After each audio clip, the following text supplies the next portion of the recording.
नमस्कार बच्चों, कैसे हैं आप सब। उम्मीद है आप सब अच्छे होंगे और आप लोगों की पढ़ाई लिखाई भी बहुत अच्छे तरीके से चल रही होगी। तो एक बार फिर से आप सबका बहुत बहुत स्वागत है मेरे इस रुपेश सर ट्यूटोरियल्स चैनल पे। तो बच्चों, मैं यहाँ पर आपको कुछ त्रिकोणमितीय अनुपात जो हैं उनके मान के बारे में बताना चाहता हूँ, क्योंकि जो sin 30, cos 60, sin 90, tan 90 वगैरह के जो मान होते हैं, मतलब जो हम लोगों ने sin, cos, tan, sec, cosec, cot पढ़े हैं, इनमें कुछ अनुपात होंगे जो कोण को लेकर होंगे किसी त्रिभुज में। जैसे कि हमारे पास एक त्रिभुज ये बना हो, ये देखिए ऐसे एक त्रिभुज हमारे पास बना हुआ है, तो ये तो बच्चों कोण 90 अंश हो जाता है। उसके बाद ये कोण और ये कोण हमारे न्यून कोण होंगे, मतलब जो कि 90 से कम होंगे। तो इस कोण को जैसे हमने 30 यहाँ पे लिख दिया है, ओके।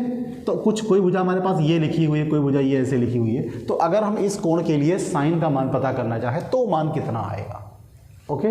तो अब हम क्या करने वाले हैं, यहाँ पर हम आपको कुछ ये जो मान हमारे पास टेबल आपके बुक में लिखी हुई है, बनी हुई है, आप वहाँ से इसको याद भी कर सकते हैं। और याद करना सबसे बेहतर है, मैं आपको बार बार बताता हूँ, याद करना सबसे अच्छा रहेगा, क्योंकि ये ट्रिक वगैरह होती है। जब भी हम मान को निकालना होगा तो सिंपली 1 या 2 क्वेश्चन इसमें से एग्जाम में आने वाले हैं, तो उस 1 नंबर या 2 नंबर के क्वेश्चन को करने के लिए हम पूरी ट्रिक रिवाइज थोड़ी वहाँ पर करने वाले हैं। बट ये बताना हमारे लिए बहुत ज़रूरी है कि ये आते कैसे हैं, इसलिए मैं आपको बता रहा हूँ, ओके। तो साइन का वैल्यू जैसे 30 के लिए हमको पता करना है तो कितना होगा, 0 के लिए पता करना कितना है, तो 45 और 60 90 का है, ये कैसे आता है ये हम आपको यहाँ पर बताने वाले हैं, ओके। तो अब चलिए हम यहाँ पर अपना वीडियो आज का शुरू करते हैं और आपको बताते हैं कि ये मान कैसे आते हैं। तो बच्चों, सबसे पहले हम आपको बताने वाले हैं 45 का मान, ओके। आइए, तो बच्चों यहाँ पर लिखेंगे 45 अंश के लिए। 45 अंश के लिए देखिए कैसे निकालेंगे। एक बच्चों यहाँ पर हम बनाएंगे समकोण त्रिभुज ऐसे, ये तो हो गया 90 का कोण। अब यहाँ पर अगर हम A ले लें, यहाँ पर B ले लें, यहाँ पर C ले लें। अब जरा एक बात ध्यान रखिएगा कि ये कोण 45 का लेंगे हम और ये भी 45 का लेंगे। अरे भाई क्यों? क्योंकि तीनों कोणों का योग 180 अंश होता है, सिंपल सी बात है। तो अगर ये इकलौता 90 है बच्चों, तो ये दोनों मिलाकर 90 होने वाले हैं। अब 45 अंश का अगर मान निकालना है तो हम क्या करेंगे, इन दोनों कोणों को बराबर लेंगे। 45 के लिए सिंपल सी बात है। अब आपने ये भी पढ़ा है कि अगर बराबर कोण है तो उनके सम्मुख भुजाएं आपस में बराबर होती हैं।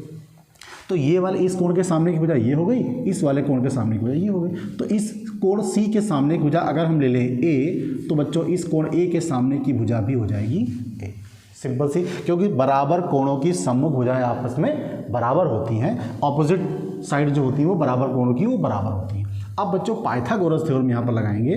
पाइथागोरस से मैं आपको ये बताने की कोशिश कर रहा हूँ कि ये मान एक्चुअल में आते कहाँ से हैं, पाइथागोरस प्रमेय से। तो AC स्क्वायर बराबर कितना हो जाएगा, AB square plus BC square. तो AC स्क्वायर ये ऐसे ही रहा बच्चों, इसका वैल्यू भी A स्क्वायर है, इसका वैल्यू भी A स्क्वायर है, तो AC स्क्वायर हो जाएगा 2A स्क्वायर। तो बच्चों AC का मतलब ये √2A स्क्वायर, AC बराबर, अब इसका वर्गमूल लेंगे तो आपका A बाहर आ जाएगा, तो ये इस तरह से कुछ आएगा। तो इसको हम लिख सकते हैं ऐसा। मेरे ख्याल से आपको बात समझ में आ रही होगी। आप क्या करेंगे, अब बच्चों अगर इस कोण के लिए बात की जाए, इस कोण, तो अगर हमें साइन का मान निकालना हो, साइन A बराबर, और एक चीज़ बता दें आपको, ये तो आपको बिल्कुल कंठस्थ कर लेना है, लाल बटे कक्का, ये बिल्कुल कंठस्थ कर लेना है, ये जन्मों जन्मों का साथ तुम्हारा निभाएगा, इसको याद करना पड़ेगा आपको। तो साइन A का मतलब बच्चों क्या हुआ, और आप ये भी जान लीजिए कि ये भुजा इस वाले कोण के लिए ये भुजा लंब हो जाएगी। मैं आपको पहले बता चुका हूँ, जब मैंने त्रिकोणमिति का परिचय स्टार्ट किया था वो वाले वीडियो में मैंने पूरी तरह से आपको समझाया है कि जिस कोण की हम बात करते हैं उसके सामने की भुजा लंब होती है, और जिस कोण के 90 के सामने की जो भुजा होती है वो बच्चों कर्ण होती है, और जो बाकी भुजा बची है वो आधार हो जाती है, सिंपल सी बात है। तो इस कोण के लिए ये आपका लंब रहेगा, ये कर्ण रहेगा और ये आधार रहेगा, सिंपल सी बात है। अब बच्चों अगर इस कोण के लिए हम मान निकालें या कह लीजिए इस कोण के निकालें, वो एक ही बात रहेगी आपका, ठीक है। तो हम ये बात कर चुके हैं, इसके निकालते हैं। तो बच्चों यहाँ पर साइन A क्या रहेगा, लंब बटे कर्ण। अब जरा ध्यान दीजिए, तो बच्चों इसके लिए लंब ये हो जाएगी आपकी A, ओके, और कर्ण भुजा कौन सी होगी, ये वाली, तो ये हो जाएगा √2A, सिंपल सी बात है। अब अगर हम cos A निकालें तो बच्चों ये होता है आधार बटे कर्ण, तो अब इसके लिए आधार ये हो जाएगा आपका एक, और कर्ण बच्चों क्या रहेगा, ये रहेगा। ओके, ध्यान दीजिएगा इस बात को। अब उसके बाद हम क्या निकालते हैं, tan a निकालते हैं, तो ये रहेगा लंब बटे आधार। तो इसके लिए लंब ये भुजा रहेगी आपकी, आधार ये भुजा रहेगी आपकी। बाद में इसको सॉल्व करेंगे। अब अगर बच्चों हम निकालते हैं कॉसेक, ठीक है, वैसे एक जादू भी है यहाँ पर, साइन कॉस और टैन के मान आप निकाल लीजिए, बाकी के मान जो है अपने आप उल्टा हो जाएंगे। सिंपल सा एकदम फंडा है, बिल्कुल भी टेंशन लेने की ज़रूरत नहीं है। तो साइन का उल्टा कॉसेक होता है, कॉस का उल्टा सेक होता है, टैन का उल्टा कॉट होता है। ओके, फिलहाल मैं आपको यहाँ पर पूरे मान निकाल के बताता हूँ ताकि आपको पता चलना चाहिए कि ये एक्चुअल में होता कैसा है। कॉसेक ए का मतलब बच्चों कर्ण बटे लंब, कर्ण बटे लंब। अब इसके लिए बच्चों कर्ण ये भुजा है और लंब कौन सी भुजा है, ए। सेक ए बराबर क्या होता है, कर्ण बटे आधार, कर्ण बटे आधार। तो इसके लिए बच्चों ये कर्ण हो गया आपका, आधार आपका ये हो गया। अब रह गया आपके पास कॉट ए, कॉट ए बराबर होता है आधार बटे लंब। तो बच्चों इसके लिए लंब तो ये है और आधार ये है, तो दोनों ऐसे ऐसे हो जाएंगे। अब ज़रा ध्यान से देखिए, यहाँ पर ये और ये कैंसिल, तो बच्चों इसका मान आया 1/√2। यहाँ पर ये और ये कैंसिल, तो यहाँ पर आया 1/√2। यहाँ पर बच्चों ये कैंसिल, तो 1 आया, ये कैंसिल हुआ, ये आ गया, ये कैंसिल हुआ, ये आ गया, और ये कैंसिल हुआ तो ये आ गया। तो अब एक बात आप देखिए कि जिस कोण के लिए हमने बात की थी, यहाँ पर इस कोण का मान था a, तो बच्चों a कितना है 45। तो ये जो a जो हमने लिखा है इसका मान कितना है 45, सबका 45 है मान। तो जहाँ जहाँ पर a लिखा हुआ उसका मान बच्चों 45 है। तो हमने यहाँ पर आपको करके क्या दिखाया है, sine cos tan sec cosec cot जो 45 अंश के मान आए हैं वो आपके ये आए हैं। तो अब इसकी सहायता से उस टेबल को हम यहाँ पर आसानी से भर सकते हैं। तो साइन a का साइन 45 कितना बच्चों 1/√2, ये देखिए। कॉस ए भी कितना है 1/√2, ओके। और टैन कितना है आपके पास 1, कॉस ए कितना है बच्चों √2, और ये भी √2 है और ये भी 1 है। मेरे ख्याल से चीज़ें आपको समझ में आ रही होंगी। मैं सिर्फ आपको ये बताना चाहता हूँ कि ये एक्चुअल में मान आते कहाँ से हैं। बाकी जब आप पेपर में करेंगे, एग्जाम्स में क्वेश्चन आपके आएंगे, तो ये सब आपको करने की ज़रूरत ही नहीं है। आप सिंपली इस टेबल को 2-3 बार पढ़िए, क्वेश्चन को करिए, देख देख कर क्वेश्चन को लगाइए, और टेबल आपके दिमाग में बिल्कुल घर कर जाएगी, निकलने वाली नहीं होगी। तब आपके लिए बेहतर तरीका ये होगा कि आप चीज़ों को याद कर लें, वो वहाँ पर एग्जाम में बेहतर काम करने वाली, क्योंकि ये ट्रिक्स वगैरह वहाँ पर आप करने वाले हैं ही नहीं। ये सब आप बताइए, पूरा नाटक वहाँ पर करेंगे क्या बैठ के, तो उसको करने की ज़रूरत ही नहीं। ओके, तो तब तक आप इसका स्क्रीनशॉट ले सकते हैं, और मैं सिर्फ इतना इरेज करूंगा, उस टेबल को हमें पूरा भरना है अभी। ओके, और फिर मैं आपको एक छोटी सी ट्रिक बताऊंगा, ये आपको इतने 3 मान यहाँ पर याद करने हैं, और उसके बाद नीचे का वैल्यू अपने आप उल्टा हो जाएगा। ओके, तब तक आप इसको करिए और हम बढ़ते हैं इसके आगे की तरफ। ओके बच्चों, तो अभी हमने आपको 45 अंश के मान के लिए कैसे कैसे ये पूरा करके दिखाया, हमने ये कैसे होता है मैंने आपको करके दिखाया है। तो अब बच्चों हम लोग 30 और 60 के लिए करने वाले हैं, ठीक है। तो बहुत ही ज़बरदस्त तरीका है, आइए देखते हैं। तो बच्चों अगर हम 30 और 60 के लिए बनाना चाहेंगे तो हमको एक समबाहु त्रिभुज बनाना पड़ेगा। क्या बनाना पड़ेगा, समबाहु त्रिभुज बनाना पड़ेगा। ओके, देखिए कैसे बनाएंगे, क्या करेंगे, एक समबाहु त्रिभुज बना लेते हैं ऐसे, ये देखिए, इसको A B और C। अब चूंकि ये समबाहु त्रिभुज है, इसकी तीनों भुजाएं आपस में बराबर होंगी, तो हम यहाँ पर 2A ले रहे हैं। अब हम 2A ले रहे हैं क्यों, क्योंकि आप थोड़ा मुस्कुरा रहे होंगे कि भैया क्या हो गया, 2A का ले रहे हैं, हमारा मन A लेने का है। तो A लेने से आप मुसीबत में फंस जाएंगे, कैलकुलेशन थोड़ी सी दिक्कत करेगी, बाकी क्वेश्चन का हल आसानी से हो जाएगा, वैल्यू वही आएगी, नो चेंज। ओके, तो अब हम यहाँ पर क्या करने वाले, अगर यहाँ से एक लंब डाल दें, क्यों डाल रहे हैं भाई, क्योंकि ये त्रिकोणमितीय अनुपात है, समकोण त्रिभुज से निकलेंगे। तो ये अगर हम डाल देंगे यहाँ से लंब, तो ये 2 त्रिभुज हमारे जो बन जाएंगे, समकोण त्रिभुज बन जाएंगे। तो इसको हम यहाँ पर D ले लेते हैं। अब अगर हमने यहाँ से लंब डाल दिया तो ये 2A भुजा बच्चों हैं, ये इतनी A बन जाएगी और इतनी भी A बन जाएगी, इसलिए हमने 2A यहाँ पर लिया हुआ था। ओके, अब करेंगे क्या, तो बच्चों ये तो हो गया 90 अंश का कोण। ओके, अब ये जो 2 कोण बचे हैं, एक ये वाला और एक ये वाला, अब ये भी न्यून कोण होंगे, मतलब 90 से कम होंगे। तो 90 से कम होंगे, इसका मतलब ये हुआ कि इन दोनों का जोड़ 90 होना चाहिए। तो अगर हम किसी को, एक को 30 ले लेते हैं और एक को 60 ले लेते हैं। ओके, एक को 30 एक को 60 ले लीजिए। अब यहाँ पर सेम कंडीशन यहाँ पर भी हो जाएगी, बट हमारा वहाँ से कुछ ज़्यादा लेना देना ही नहीं है। ओके, अब हम क्या करने वाले हैं, इस कोण की सहायता से, इस त्रिभुज की सहायता से 30 और 60 के मान आसानी से हम निकालेंगे। लेकिन उसके पहले क्या करना होगा, इसके लिए हमको ये वाली भुजा ज्ञात करनी होगी। तो हम पाइथागोरस थ्योरम यहाँ पर लगा देंगे। तो यहाँ पर लिखेंगे त्रिभुज ADB में पाइथागोरस की प्रमेय से। ओके, तो बच्चों यहाँ पर क्या निकलेगा, कर्ण वर्ग हो जाएगा AB स्क्वायर बराबर BD square plus AD square. तो AB का वैल्यू है बच्चों 2A का होल स्क्वायर हो जाएगा, BD आपका A है और AD पता नहीं, तो ये हो जाएगा 4A स्क्वायर माइनस बराबर का A square plus AD square. इसको आप इधर ले जाइए बच्चों, ये घट जाएगा। अब ये वर्ग हटाइए, वर्गमूल चढ़ा दीजिए, इसका वर्गमूल बाहर आ जाएगा ऐसे। तो AD का मान हमारे पास आ गया है √3A, इस तरह से। अब आप आसानी से निकाल लीजिए, त्रिभुज हमारे पास पूरा तैयार है। तो हम यहाँ पर आपको बताते हैं, देखिए ये साइन निकलेगा, साइन 30 का वैल्यू कितना निकलेगा, cos 30 हो जाएगा, tan 30 हो जाएगा। ओके, कैसे लगाएंगे, लाल बटे कक्का बिल्कुल आपको याद होना चाहिए। तो ये बच्चों रहेगा लंब बटे कर्ण, आधार बटे कर्ण और लंब बटे आधार। ओके, साइन 30 का मतलब ये वाला कोण। तो बच्चों लंब पता करना है तो इस 30 के सामने की भुजा लंब होगी ना, इस तरह से। ओके, और बच्चों कर्ण कितना हो जाएगा, कर्ण ये भुजा रहेगी आपकी। ओके ओके बच्चों, तो एक छोटी सी मिस्टेक है, यहाँ पर हम क्या करने वाले हैं बच्चों, ये कोण हम लोग लेने वाले हैं 60 डिग्री, हमने यहाँ पे 30 लिख दिया है और ये आपका हो जाएगा 30। ओके, तो अब हमारे पास थोड़ा सा अंतर इसमें आ जाएगा कि अगर हम इस वाले 30 के लिए लंब लेंगे और कर्ण लेंगे। ओके, तो लंब बच्चों ये भुजा हो जाएगी और कर्ण आपका हो जाएगा ये। अब हम क्या करेंगे, इसके लिए करेंगे, इसके लिए।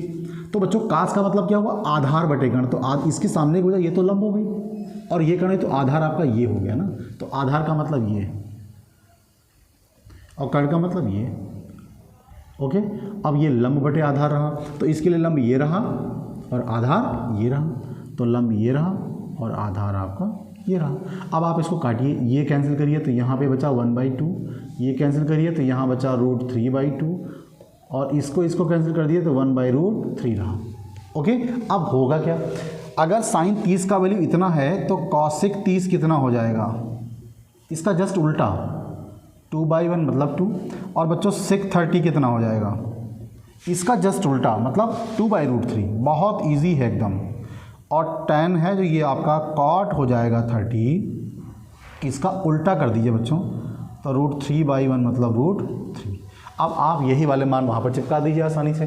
तो ये तो आपका हो गया 1/2 और ये हो गया √3/2 और ये हो गया √1/√3, ये हो गया 2 और ये हो गया 2/√3 और ये हो गया √3। अब ऐसे ही करके हम 60 के मान निकाल लेते हैं। मैं यहाँ पे लिख देता हूँ, अगर हम यहाँ पर साइन 60 का वैल्यू निकालें तो लंब बटे कर्ण हो जाएगा। अब देखिए इसके लिए लंब ये भुजा होगी √3A और कर्ण आपका 2A हो जाएगा। तो बच्चों ये कैंसिल हो गया, ये वैल्यू आ गई आपकी। इसी तरह से अगर आप cos 60 निकालते हैं तो आधार बटे कर्ण हो जाएगा। तो आधार का मतलब इसके लिए क्या होगा, ये, और कर्ण कितना हो जाएगा 2A। काट दीजिए इसको तो 1/2 हो गया। ऐसे ही आप tan 60 यहाँ पर निकाल लीजिए तो ये लंब बटे आधार हो जाएगा। अब बच्चों इसके लिए लंब ये भुजा हो जाएगी √3A और आधार कौन सी हो जाएगी, ये भुजा हो जाएगी। ये कैंसिल हो गया, √3 आ गया। अब आप यहाँ पे लिख लीजिएगा, इसका वैल्यू कितना हो जाएगा √3/2 और इसका कितना हो जाएगा 1/2 और इसका हो जाएगा √3। अब आपको कॉसेक निकालना है तो साइन का उल्टा कर दीजिए ऐसे। सेक चाहिए तो कास का उल्टा कर दीजिए, 2 हो जाएगा। और ये चाहिए तो आप tan का उल्टा कर दीजिए। ओके, सिंपल सा है एकदम से, बिल्कुल चीज़ें आपको पता चल रही होगी। तो मैं आपको ये बता रहा हूँ कि एक्चुअल में ये मान आते कैसे हैं। अब सिर्फ और सिर्फ आपके पास 0 और 90 बचा हुआ है, ठीक है। तब तक आप इसको लिख लीजिए। यद्यपि ये आपके सिलेबस में पेपर में नहीं आता है, लेकिन हम आपको ये सिर्फ बताना चाहते हैं कि ये मान एक्चुअल में आते कैसे हैं। सबसे बेहतर तरीका रहेगा आपको, जब एक टेबल कंप्लीट हो जाएगी तो इस टेबल को बढ़िया सा एक पेपर पे कॉपी करिए और कहीं जगह पे जहाँ पर आप पढ़ते हो वहाँ पर इसको आप चिपकाइए और उसको देखिए, और जब आप क्वेश्चंस को लगाएं तो 1-2 बार देख कर लगाइए, फिर टेबल आपको याद हो जाएगी। वो सबसे बेहतर तरीका रहेगा, क्योंकि 1 या 2 क्वेश्चन एग्जाम में आने वाले, हो सकता है एक ही आए, तो उसके लिए आपको ट्रिक वहाँ पर बनाने की कोशिश, जब तक आप कॉपी पर वो सब नाटक बनाएंगे बैठ के, तब तक आपका आसानी से क्वेश्चन हो जाएगा। सिंपल सा है एकदम से, तब तक आप इसको लिखिए और हम लोग 0 और 90 के मान बताने वाले हैं। ओके बच्चों, तो 30, 45 और 60 के बाद अब आपको हम 0 के लिए जो मान है ये बताने वाले हैं। ओके, चलते हैं देखते हैं कैसे होगा। अब बच्चों 0 का मतलब ये हुआ कि अगर हमने यहाँ पर एक ऐसे कोण बनाया और ये भुजा मिला दी, तो ये समकोण त्रिभुज हमारे पास बन गया। इसका A, ये B और ये C, ये आपका 90 हो गया। ओके, अब बच्चों करना हमें क्या है, ये न्यून कोण होगा और एक ये न्यून कोण होगा। अब हमें ये वाला न्यून कोण, दो में से एक न्यून कोण जो है उसको 0 कर देना है। कहने का मतलब ये हुआ कि जैसे ये यहाँ पर देखिए ऐसा है हमारे पास, ऐसा है, तो अभी हमारे पास ये कोण है ना, तो अगर इस कोण को हम 0 करना हो तो ये भुजा हमको ऐसे करनी पड़ेगी, ऐसे। तो कहने का मतलब ये हुआ कि अगर हम इसको ऐसा कर दें तो यहाँ जाएगा, ऐसा कर दें तो यहाँ जाएगा, ऐसा कर दें तो एक कंडीशन ऐसी आएगी कि ये भुजा जो हमारे पास जो कर्ण है वो किसके बराबर आ जाएगी, आधार के बराबर आ जाएगी। ध्यान से देखिएगा बच्चों, कर्ण भुजा किसके बराबर आ जाएगी, आधार के बराबर जाएगी। तो इसका मतलब ये हुआ भैया कहने का कि अगर आपके पास ये A था तो आपके पास ये भी A हो जाएगा, मतलब कर्ण और आधार दोनों आपस में बराबर हो जाएंगे और लंब जो आपका क्या हो जाएगा, वो 0 हो जाएगा। मेरी बात को फिर से समझिए, ये भुजा आपके पास A थी, ओके, और ये भी भुजा कोई मानता है, तो हमने यहाँ पे आपको A ले लिया है। ओके, तो हमने किया क्या, हालांकि ये कर्ण इसके बराबर नहीं हो सकती, आप ये मत समझिए, क्योंकि जब 0 ही कोण बच्चा हो जाएगा तो त्रिभुज कहाँ से बचेगा। ओके, तो जब कोण यहाँ पर ये 0 हो गया तो हमारा त्रिभुज बचा ही नहीं। अब आप ये मत दिमाग लगाइए कि कर्ण भुजा और ये आधार बराबर कैसे हो सकता है, क्योंकि हमारे पास होगा क्या बच्चों, ये जब 0 हो जाएगा तो त्रिभुज ही नहीं बचेगा, तो त्रिभुज नहीं बचेगा तो त्रिकोण में अनुपात कहाँ से आएगा। लेकिन हम आपको समझाने के लिए बता रहे हैं कि अगर ये 0 हो जाएगा तो ये जो कर्ण है वो आधार के बराबर हो जाएगी, क्योंकि अभी तो ये है ना आपका, जब कोण बड़ा होगा तो ऊंचाई ऐसे बढ़ती जाएगी ना, ऐसे, और आप क्या करेंगे फिर ये ऐसे कोण करते जाएंगे, ऐसे करते जाएंगे बच्चों, तो कोण आपका 0 हो जाएगा, फिर आपकी कर्ण भुजा ही खत्म हो जाएगी, तो आपका कर्ण और आधार हो जाएगा बराबर। ओके, तो यहाँ पर क्या हो जाएगा बच्चों, कर्ण बराबर क्या हो जाएगा, आधार हो जाएगा। अब चलते हैं, तो अगर हमको साइन 0 निकालना हो तो ऐसी हालत में ये हो जाएगा आपका कोण 0, तो साइन 0 बराबर क्या रहेगा, लंब बटे कर्ण। अब आपका लंब कौन सा है भैया, 0। ओके, और बच्चों कर्ण भी क्या रहेगा आपका, कर्ण आपका क्या रहेगा, A। ओके, हालांकि कर्ण खत्म हो गया ना आपका, कर्ण और ये बराबर हो गया तो ये 1 हो गया, तो बच्चों इस हालत में ये क्या हो गया, 0। और इसी तरह से अगर आप cos 0 निकालेंगे तो ये हो जाएगा आधार बटे कर्ण। तो बच्चों आधार तो भुजा ये रहेगी ना आपकी A, और कर्ण आपका क्या रहेगा, कर्ण भी तो आधार के बराबर हो गया तो वो भी A हो गया, तो इस हालत में ये क्या हो जाएगा, 1 हो जाएगा। और इसी तरह से अगर tan 0 निकालेंगे बच्चों तो लंब तो आपका पहले से नहीं था, ओके, और आधार आपका है A है, तो इस हालत में ये क्या हो जाएगा, ये भी 0 हो जाएगा। ओके, अब आप चुपचाप वहाँ पर इसका लिख दीजिए ऐसे आसानी से। अगर आप यहाँ से कॉसेक निकालेंगे तो बच्चों इसका उल्टा हो जाएगा, तो ये भी आपका 0 रहेगा। ओके, इसका उल्टा का मतलब ये हुआ बच्चों, इसका उल्टा ये रहा कि कॉसेक A का निकालेंगे। ओके बच्चों, तो हमने यहाँ पर लिखा कॉसेक का बराबर, कॉसेक 0 बराबर हो जाएगा बच्चों कर्ण बटे लंब। तो यहाँ पर अब कर्ण आधार आपके बराबर है तो ये तो A हो गया, इसका वैल्यू 0 था। और बच्चों अगर हम अपॉन में 0 होता है, 0 से किसी को डिवाइड करते हैं तो हमारा क्या आता है, इनफाइनाइट, अपरिभाषित। ओके, तो ये सेक क्या हो जाएगा बच्चों, सेक 0। पास का उल्टा कर दीजिए तो 1/1 करेंगे तो ये भी 1 ही रहेगा। ओके, और अगर हम कॉट निकालेंगे बच्चों, कॉट 0, तो ये 1/0 हो जाएगा, तो बच्चों ये भी हो जाएगा इनफाइनाइट। अब आप आसानी से यहाँ पर इसको लिख सकते हैं, तो ये हो जाएगा आपका 0 1 0 इनफाइनाइट 1 इनफाइनाइट। ओके, अब बच्चों रही बात 90 की, वो भी मैं आपको यहीं पर बता दूँ।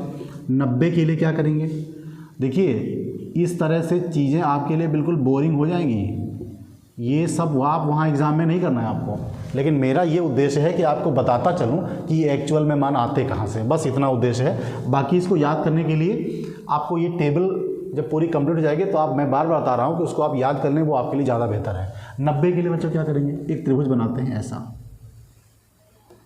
ऐसे A B C, ये 90 हो गया। अब 90 क्या करना है, ये वाला जो कोण है और ये दोनों कोण हमारे पास क्या होते हैं, न्यून कोण होते हैं। तो अभी तो ये 90 से कम है ना। अब बच्चों इसको क्या करना, 90 करना, तो आपको ऐसा करना पड़ेगा, ऐसा। तो इस हालत में जो ये आपका ये जो कर्ण है ये बच्चों कुछ इस तरह से आ जाएगा। तो अगर ये कर्ण ये आपका है A और ये भी आपका A है बच्चों, तो इस तरह से ये क्या हो जाएगा, √2A हो जाएगा। ओके, कर्ण आपका ये भी हो जाएगा ना। तो बच्चों इस हालत में फिर क्या कंडीशन आपकी आएगी, अगर आप पाइथागोरस इसको लगाते हैं तो जब ये 90 कर देंगे, सॉरी, तो ये 90 कर देंगे तो बच्चों ये कर्ण किसके बराबर जाएगा, ये लंब के बराबर आ जाएगा। तो आपका ये भी A हो जाएगा। ध्यान रखिएगा, ये कर्ण और लंब आपके यहाँ पर बराबर हो जाएंगे, कर्ण बराबर हो जाएगा लंब। अब आप आसानी से कर सकते हैं, साइन का वैल्यू निकालना चाहें साइन 90, तो ये लंब बटे कर्ण हो जाएगा। इसके लिए यहाँ पर क्या रहेगा, इसके लिए लंब ये रहेगा और कर्ण आपका रहेगा। कर्ण और लंब दोनों आपस में बराबर हो जाएंगे, ऐसे हो जाएंगे, ये दोनों कैंसिल हो जाएंगे, 1 आ जाएगा। और इसी तरह से अगर आप cos 90 निकालना चाहें तो ये आधार बटे कर्ण हो जाएगा। तो इसके लिए आधार बच्चों क्या रहेगा, ये रहेगा। ओके, और कर्ण फिर क्या रहेगा आपके लिए, ये रहेगा, लेकिन ये दोनों आपस में बराबर हैं। तो यहाँ पर साइन 90 cos 90, आधार इसके लिए ये रहेगा। ओके, तो इस तरह से बच्चों यहाँ पर जब cos 90 की स्थिति में हम आएंगे तो ये बिल्कुल एकदम से सीधा ऐसे 90 बन जाएगा पूरा। तो इस स्थिति में इसकी ये जो आपके पास ए बी भुजा है इसका अस्तित्व बिल्कुल ख़त्म हो जाएगा। तो ये आपका ये बिल्कुल ख़त्म ही हो जाएगा। तो ऊपर आपके पास कुछ बचेगा ही नहीं, ऊपर यहाँ पे कुछ बचेगा ही नहीं आपका इस तरह से। और कर्ण आपका क्या रहेगा, ए रहेगा। तो इस तरह से इसकी स्थिति क्या हो जाएगी, 0 हो जाएगी। और फिर tan 90 के लिए आएंगे हम, तो बच्चों लंब बटे आधार हो जाएगा। अब लंब इसके लिए क्या रहेगा, इसके लिए यहाँ पर अगर 90 पूरा बनाएंगे ये वाला, तो इसके लिए आपके पास क्या रहेगा, इसके लिए लंब आपके पास ये सामने की वजह से, हालांकि इसका अस्तित्व तो खत्म हो गया ना, लेकिन जो ये दोनों आपस में बराबर हो गए आपके पास, तो ये आपका ए बचेगा, यहाँ पर बचेगा 0 और ये स्थिति में हो जाएगा अपरिभाषित। और इसका जस्ट उल्टा करना है आपको, तो ये आपका हो जाएगा cosec 90। अगर हम लिखना चाहें तो इसका उल्टा करेंगे, मतलब 1/1 तो 1 ही रहेगा। और sec 90 अगर करेंगे तो इसका उल्टा करेंगे 1/0, तो आपके पास ये भी इनफाइनाइट हो जाएगा। और ये tan लेंगे, सॉरी cot 90 का वैल्यू, cot 90 हो जाएगा आपका 0/a। तो इस स्थिति में ये भी आपका 0 हो जाएगा। ठीक है, यहाँ पे लिखते हैं, तो ये हो जाएगा 1, ये हो जाएगा 0, ये हो जाएगा इनफाइनाइट, ये 1 इनफाइनाइट 0। इस तरह से ये आपकी टेबल तैयार हो गई है। और बेहतर तरीका आपके लिए है कि इस टेबल को आप याद कर लें। अगर थोड़ा सा लॉजिक आपको लगाना है तो देखिए जस्ट इसके उल्टा मान यहाँ पे दिए हुए हैं, जस्ट इसके उल्टा मान दिए हुए हैं। तो आप 0 और 90 कर लीजिए, ठीक है। और साइन का टाइम ध्यान दीजिएगा, ये जो वैल्यूज़ होती हैं आपकी, ये आप अच्छे से तैयार कर लीजिएगा। उसके बाद साइन का उल्टा ये मिलेगा आपको, इसका उल्टा ये मिलेगा, इसका उल्टा ये मिलेगा और इसका उल्टा ये मिलेगा आपको। तो सबसे बेहतर तरीका यही है कि आप टेबल को याद कर लें, क्योंकि क्वेश्चन जब आने वाले होंगे तो आपको वहाँ पर टेबल बना के पूरा लॉजिक समझने की वहाँ पर कोई ज़रूरत ही नहीं है। तो मैंने बहुत सामान्य तरीके से आपको समझाने की कोशिश की है। उम्मीद है आपको चीज़ें समझ में आई होंगी और समझ में आती है चीज़ें। आपको वीडियो अच्छा लगता है तो चैनल को सब्सक्राइब करिए और शेयर करिए। जय हिंद।